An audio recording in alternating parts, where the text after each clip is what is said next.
La inquietud por el tema de la autoridad viene de lejos, creo.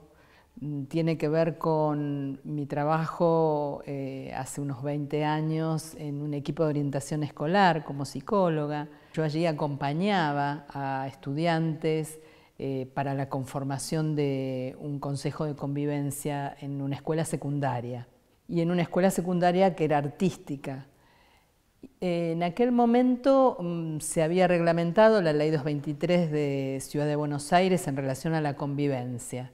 Y lo que la ley establecía era, bueno, empezar a conformar un sistema de convivencia en la escuela. La voz de los estudiantes no tenía mucho lugar, entonces había que construirla, había que crear unas condiciones.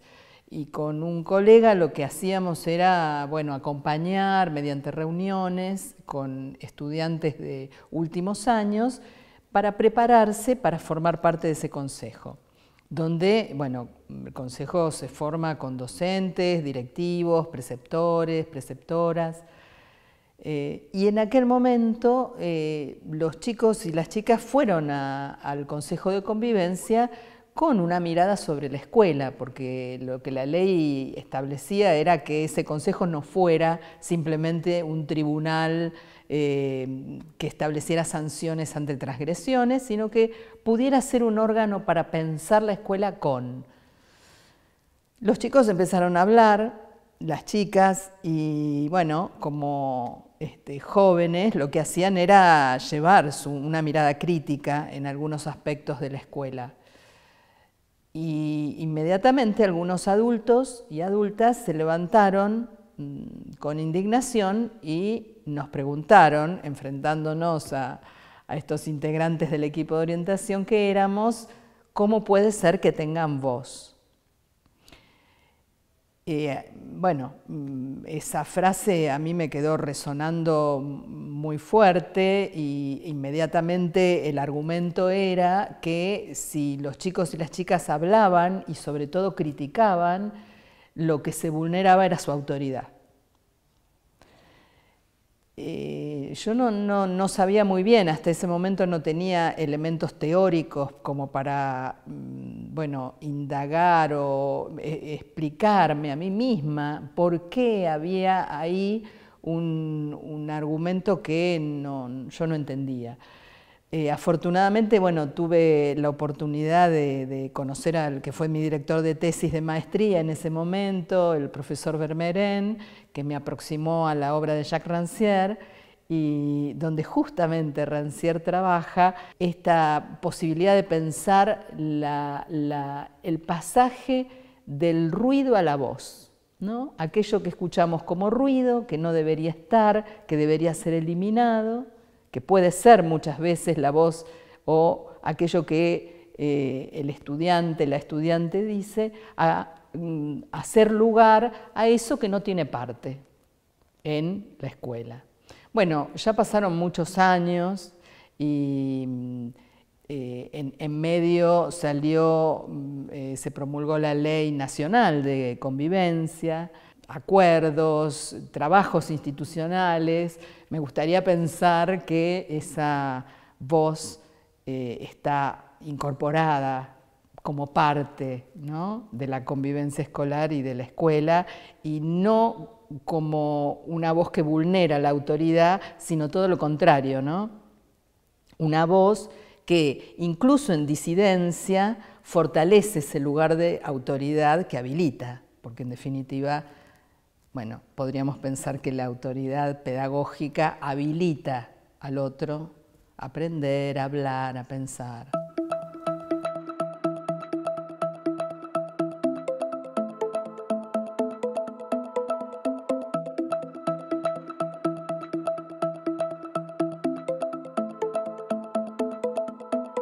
Efectivamente, la autoridad es un posicionamiento que se construye con múltiples materiales, podríamos decir, ¿no?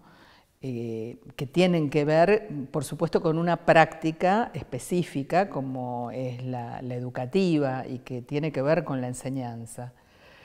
Por lo tanto, yo me centro en pensar la autoridad pedagógica en el campo educativo, ¿no? Me parece que la autoridad conlleva, sobre todo, una mirada en relación al otro, a la otra, a ese con quien trabajamos.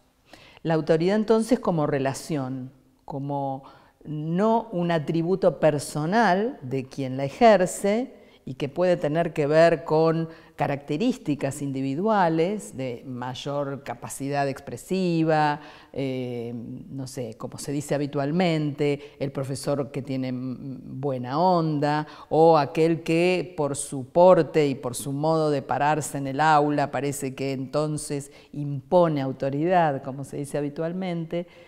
Mi pregunta siempre es cómo salir de esa perspectiva individualizante y inscribir al concepto de autoridad y al ejercicio de autoridad en una perspectiva institucional que nos inscribe incluso en una práctica colectiva que es histórica, que atiende las características de la época, que se pregunta por quiénes son o cómo piensan nuestras nuevas generaciones, entrar en diálogo con. Es a partir de ahí que ese lugar de asimetría, porque la relación de autoridad es, por definición, asimétrica, resistir es interrumpir esa manera de pensar a los sujetos en términos de categorías esenciales, establecidas, cristalizadas.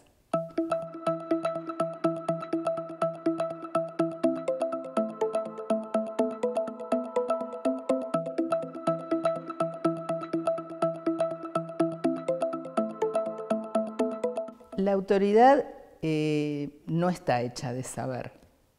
Ese es un poco también el corazón de mi trabajo y que nuevamente lo tomo de la herencia, digamos, de la obra de Rancière, ¿no?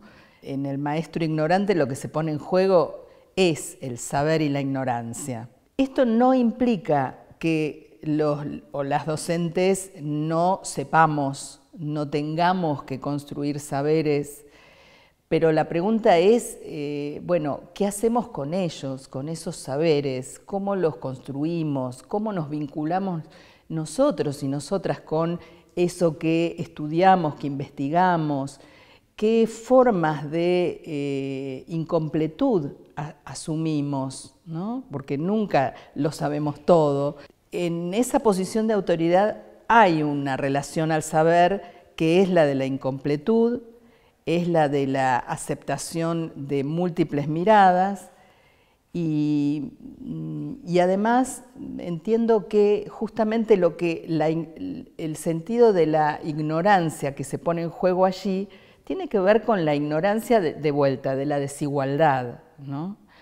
Ignorar que, bueno, el mundo social parece imponer clasificaciones de quiénes somos, de dónde venimos, cómo nos llamamos, qué color de piel tenemos, si somos mujeres, varones, disidencias, etc. Es decir, ese afán clasificatorio atenta contra la relación que construye saberes. Entonces yo creo que un lugar de autoridad se arma en una relación con saberes e ignorancias, con otros que saben y que ignoran, con recorridos múltiples. Pero eso es un elemento más que pongo a jugar en la transmisión. Creo que hay una relación muy fuerte entre autoridad y transmisión. ¿Qué transmito? ¿Qué transmite un docente, una docente cuando enseña? Preguntémonos eso.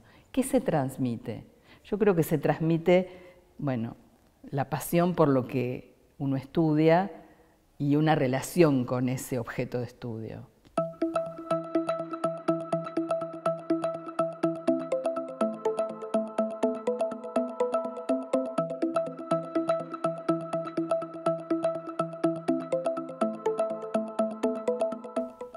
creo que el investigar en relación a la autoridad pedagógica lleva a necesariamente un pensamiento transdisciplinar.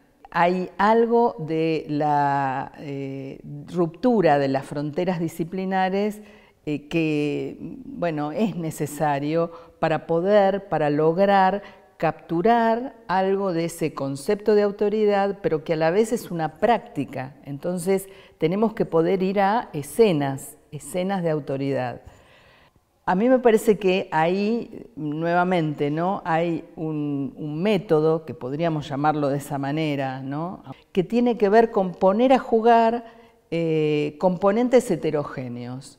Por un lado, escenas de autoridad. Yo diría, quien desee investigar esta temática, bueno, ir a ver sus propias escenas, las de otros, y qué quiere decir, dónde se expresan, qué pasa ahí en esa escena de encuentro entre docentes y estudiantes, directivos, docentes, comunidades, narrar escenas y ponerlas en diálogo con, bueno, con autores que en mi caso, he venido trabajando, como Jacques Rancière, como Hannah Arendt, como Alexandre Koyev, Laurence Cornu. Y del lado del psicoanálisis me interesa fundamentalmente autores argentinos, psicoanalistas como Silvia Bleichmar, por ejemplo, Fernando Ulloa, que fueron psicoanalistas que se preocuparon fundamentalmente por la constitución subjetiva en el campo de lo social. Es decir, pensaron la subjetividad no como lo individual y lo interno a un sujeto, un psiquismo encerrado sobre sí, sino una subjetividad que se construye al calor de la época, leyendo, ¿no?, políticamente incluso esos devenires. Así que, bueno, la invitación es a esto, en todo caso, a una metodología que reúne voces disímiles. La voz de esa docente que tal vez, bueno, entrevistamos o que acompañamos en una escuela, que asesoramos, esa voz junto a, no sé, una psicoanalista que nos habla de la posición adulta y de la asimetría, como puede ser Silvia Bleichmar, o Ulloa hablando de la mortificación en las instituciones, y entonces repensar ahí el malestar, por ejemplo, docente, y la filosofía aportando y problematizando los conceptos.